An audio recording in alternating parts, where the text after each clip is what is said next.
Hello there, welcome back to another video. I am Ramona, and we're doing another video on what is your true ghost story or paranormal experience. These are supposedly all true and all original, so here we go. Not my story, but a coworker told me that him and a couple of guys got sent to a house here in South Carolina some years ago. The homeowner was selling the house but wanted to update the HVAC system. He did tell me not to go to a room upstairs because it's creepy.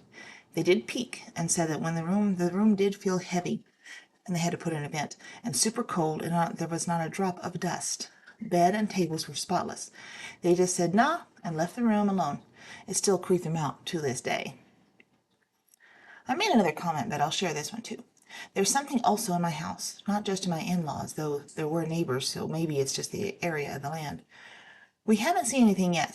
This is all just noises. I think my husband was messing with me if we didn't have a big group of witnesses. We had friends come down to stay with us for another friend's wedding. At least 6 people were in our house during this time. One night, every last one of us was sitting in the living room playing a game. We heard a "hey" from my husband's office. Everyone sort of looked around at each other to make sure everyone was accounted for, which they were, and it happened again. Like talking, but also too low to make out the words. There has also been a couple occasions where I'd left for work and had gone for a good 5 or 10 minutes, and my husband would call and say, "Hey, I couldn't quite hear you. What did you say?" Because he'd have heard talking in the other room and assumed I hadn't left yet or come back for something. There have been a couple of times he genuinely searched the house because he was convinced someone was there with us. I have a few, but the one I remember most vividly was when I was about 10, home alone during the summer. We lived in my great-grandparents' old house, which was my great-grandfather he had died in, and my great-grandmother died of a heart attack at the hospital. Well, I was sitting in my living room alone when I had the weirdest feeling wash over me, almost like I knew I was being watched, but more electric. I searched the house, but nothing inside or out. As I turned off all the electronics, TV, PlayStation, etc., for a good 20 to 30 minutes, I finally asked out loud, "Is something there? Can you give me a sign?" When one of the surround sound speakers made a large pop noise. Made me jump so hard. I told my dad about it later, and he told me that my great-grandpa, who I was named after, was a bit of a prankster. Well, he got me good that day. At least it was friendly. I woke up at 3 a.m. and saw my spouse walking toward the bathroom door. I noticed he had a significant limp and thought he may have overdone it at work or slept in a bad position. Then I realized that he was snoring in bed next to me. So I stayed calm and watched where this guy what he was going to do. He got to the bedroom door and turned around and realized that I was watching him. He said in a weird, vibrating voice, "Oh," or "no," and exited through an exterior wall. It was thrilling and not frightening, but sometimes I wake up and look around with one eye closed. I believe this may have been my former spouse's cousin, who had polio as a toddler and had a significant limp. We were very close, and I wouldn't doubt that he may come back to check out my new life. I remember one time when I was a kid, staying with my family in a cabin.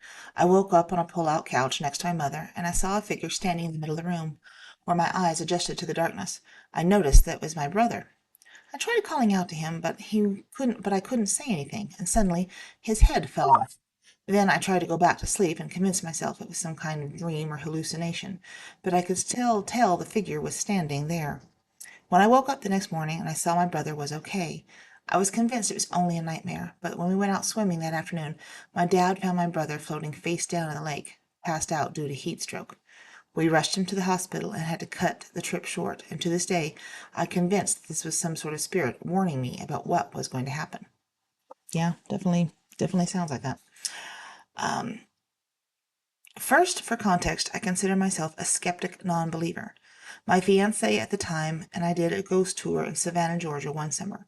They took us around to numerous plantation-style homes and told us stories of residents that lived there and the supposed haunted experiences of people who had followed. Everyone had handheld EMF detectors, but none of them did anything during the tour. It was good storytelling, but not convincing for me. The last house we went to was also the headquarters of the tour. They told us the story of the homeowner whom cheated on his wife with one of his slaves. When the slave became pregnant, he forced her to abort. Distraught by this, the woman hung herself from the rafters of the slave quarters. The man's wife discovered the events and also killed herself. After this, we went to the slave quarters building to return our loaner equipment. We were granted access to the second floor, and there were around a dozen people in there. There were two guys standing near the middle of the mostly quiet room when one of them says, "I wonder which beam she hung herself from." Ben jumps and grabs on to the middle beam. Immediately, every EMF in the room lights up and begins blinking at once. The skeptic in me says that they could have been plants. They weren't in my tour group. They could be something up there that he was using to trigger a magnet or set the devices off. I don't know, though, and it still creeps me out to this day. Yeah, there's a lot of possibilities there, but that's creepy just in itself. That's if that's real, that's creepy. If it's not real, they got you good. I used to live in a house built in 1802 in rural Ontario, Canada. Electronics never worked very well, and things would disappear and reappear in odd places on a regular basis. One day, I had to put my kids on the bus. I locked the doors, tidied up the kitchen and living room, and went upstairs to have a shower. When I got back downstairs and walked in the living room, every throw pillow had been stacked in a neat pile in the middle of the floor with a remote control, which had been missing for 2 weeks, perched on top. That's interesting. My uncle died when I was 11, and somehow I inherited his full-size bed and frame. In the months after, I had a couple of neat experiences. First, there was a night that I was unable to roll over in bed because there was someone laying next to me. Somehow, I immediately knew it was him, and I was okay with it and went back to sleep. Second, there was a snowstorm in the night, so at about 3 a.m., the plowmen came to plow our long driveway before anyone had to go to work or school. Damn, that must be nice. That didn't happen here. The lights from the plow truck went back and forth past my window, and there was a silhouette in my window, as if someone were standing outside. The only problem was that my room was on the second floor, and there was no way anyone was outside my window, 13 feet high. I believe this, too, was my uncle. To this day, I feel it was his way of letting me know that he was all right, but he probably missed his king coil. My aunt is a nun in a Catholic religious order that had ditched the traditional nun garb, the habit, in order to be more approachable and active in the communities they ministered to. When I was like 13 or 14, my brother and I were staying with her and another sister in the provincial house in Albany, New York, College of St. Rose. We just finished watching an episode of MASH and headed upstairs. The house was a large city home with an open foyer and large staircase to the second floor. While my brother and I were going up the stairs, we saw a nun in her full habit descending the stairs, and she looked as real as any living human being. We said good evening to her and went to bed. In the morning, I asked my aunt who the older nun was that came down the stairs, and she said, "Oh, you just saw Sister Eileen. She left us a few years ago, but don't worry, she is very friendly." Needless to say, we did not sleep well for the rest of the week. My only real experience came when I was 10 years old. We lived in a small 3-bed terrace house in the UK where all 3 bedrooms came off the second landing at the top stairs. As the eldest of 3 boys, I had just moved into my own bedroom whilst my 2 younger brothers had the bunk beds next door. I woke one morning, staring at the hall from my bed to see what looked like a bunch of school kids, maybe grades 1 to 2, all with lunch boxes, run silently into my brother's room, followed by a man who looked a bit like Charlie Chaplin, mustache and bow tie, etc. He stopped and stared at me through me, and then went into the same way as the kids. The whole time I wouldn't move until they were completely gone, and suddenly I could get up and run into my parents' room without even looking into my brother's room or concern for them. Years later, I retold this story with my mom present, and added how even in the height of summer and depths of winter, with the heating full on, I always felt cold on that landing, and she volunteered that we'd bought the house after an old boy had died there. I'm not convinced that it was an encounter as much as my half-asleep brain playing tricks on me, but it certainly felt real. Side note, it's not the only house I've ever felt uncomfortable in, but I was diagnosed with temporal lobe epilepsy as an adult, from what equates to a stroke scar tissue from a troubled birth, and since starting anti-epileptics, I don't ever get those feelings. My first pup. She died at about age 14, golden retriever, about 3 months after it was Halloween, and my father was helping the Home Depot guys unload the delivery of kitchen cabinets we ordered. He smashed his wristwatch on the truck accidentally. It was inexpensive, but he was more than bummed. The glass was all cracked and everything. That night he woke to the vision of our dog running back and forth around the room. He nudges my mother and asks if she sees us. She saw it too. She keeps running around and is smiling as she always did. The next morning, my father wakes up to his watch being completely fixed. Side note, she also had a penchant for hanging out in the hall bath downstairs because it had concrete underneath the ceramic tile. It was always cooler in there. I'd always catch her in there somehow behind the closed door. One day after she died, I go in there again and the door stops. I hear dog nails scrape across the floor and the door gave way. I haven't had any experiences myself, but I gotta say the photo you selected brought me back to grade school. When I was in grade school, I'd always been checking out ghost books from the library. I remember seeing this picture in a few of them. Sometimes our class would give us an assignment to check out a specific genre of book, and then sometimes it was just to pick out whatever we wanted to read. One of these times was when we would check out whatever we wanted. We just went straight to the paranormal section and grabbed a couple. Brought them up to the checkout counter, and the librarian goes, "Oh, you guys must not have a book assignment this week. My name is getting another spooky book." And then it was when I realized I had pretty much no interest in any other book genres except paranormal, and I was a little embarrassed that the librarian noticed that. It's actually kind of cool the librarian remembered you enough to remember that, though. That's pretty cool. That kind of stuff happened in my school, but we had a very, very, very, very tiny school, so. I used to work as an editorial producer in LA, and one night I had a strange experience at a historic studio in Silver Lake. I was staying late, waiting for my production assistant to return with shoe samples that we needed for a holiday commercial the next day.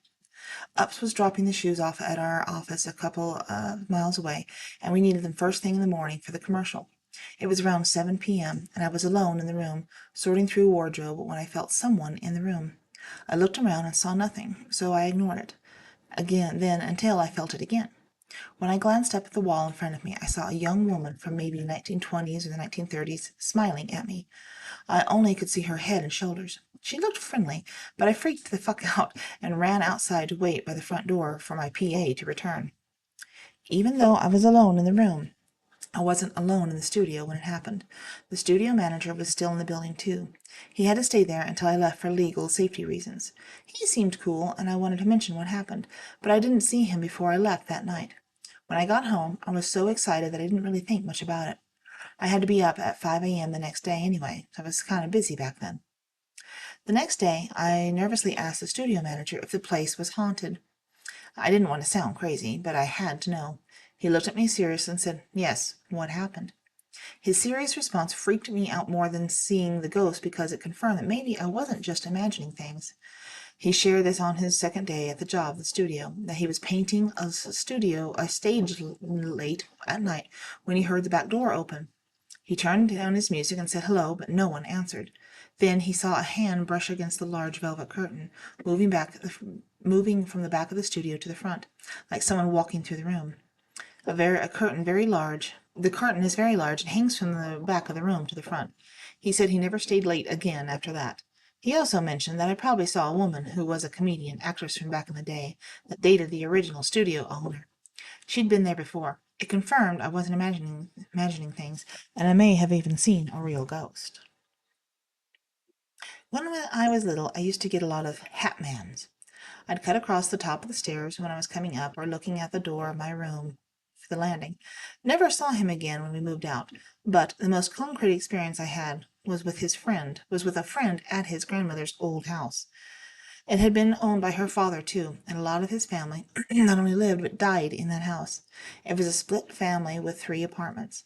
The upstairs was more comfortable than the first floor, and you wouldn't catch me dead in the attic apartment.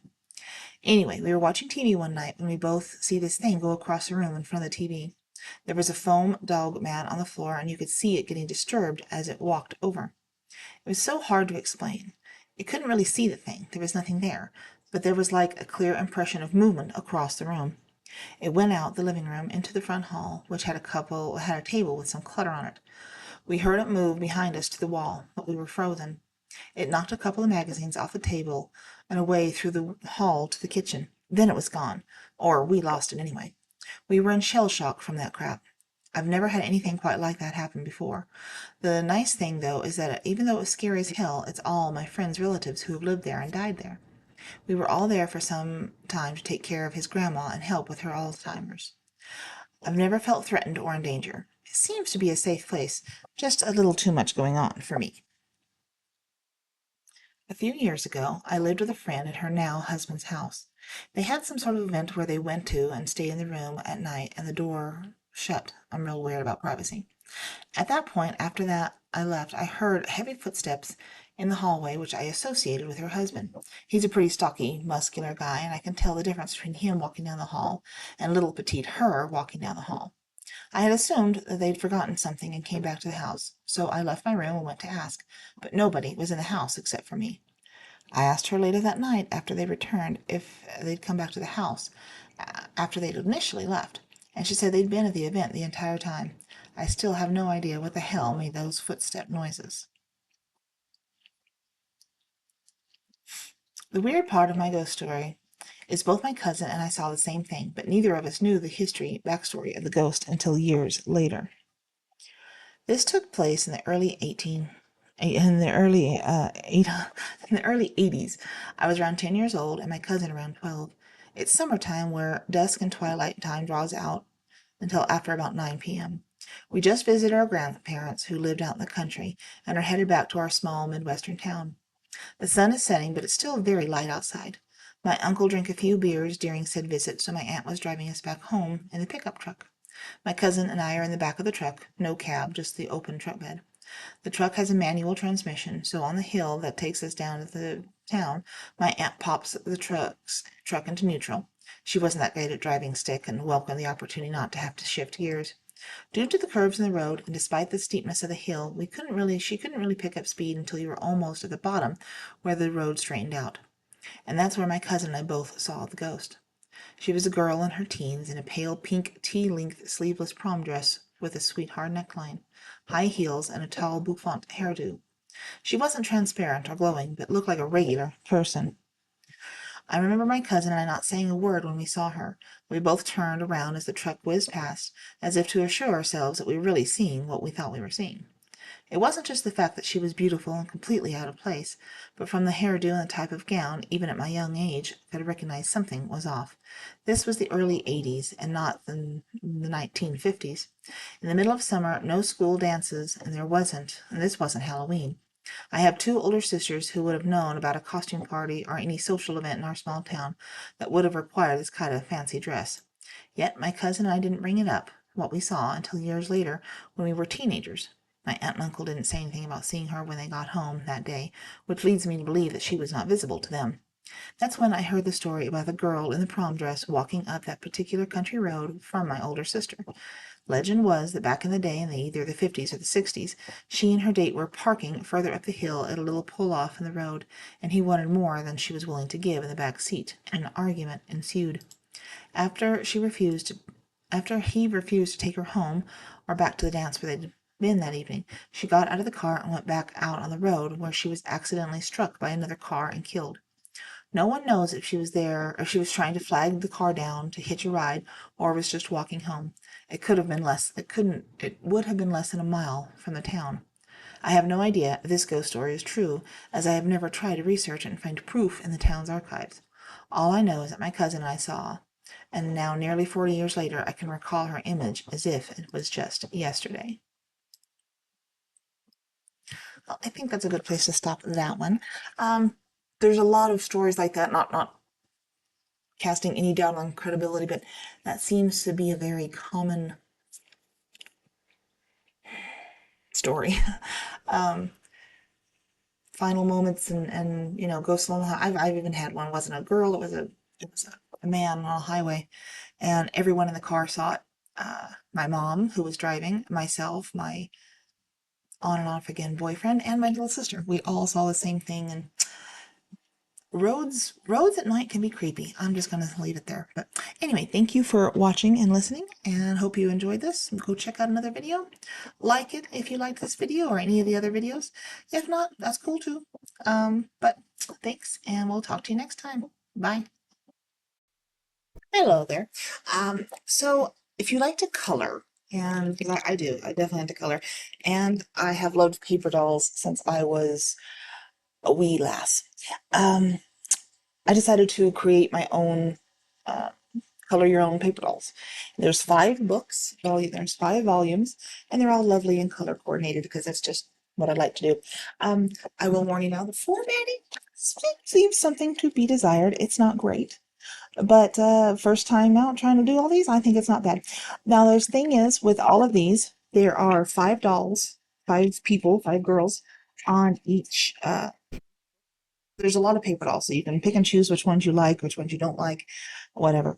And there's different categories. There's, they all have pajamas. They all have, coats and winter wear. They all get to do a little fancy and formal. They get to do some party stuff.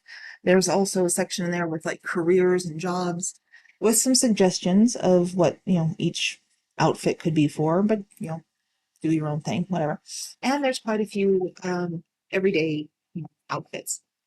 The thing is, all of these dolls are based on the same model. So if you buy more than one book, they can all fit any and all of the dolls. You can collect all 5 and use them, cut them out. If you have a child or even an adult or a teenager in your life that likes this kind of stuff, they can color, they can create, and all of them are interchangeable.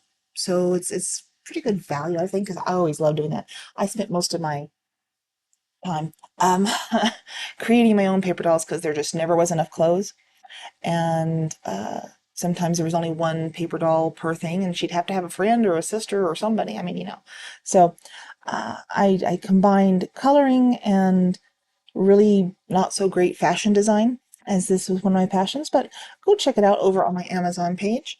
And if you're interested in that, I'd appreciate you picking up one or two. Anyway, thanks for listening. Bye.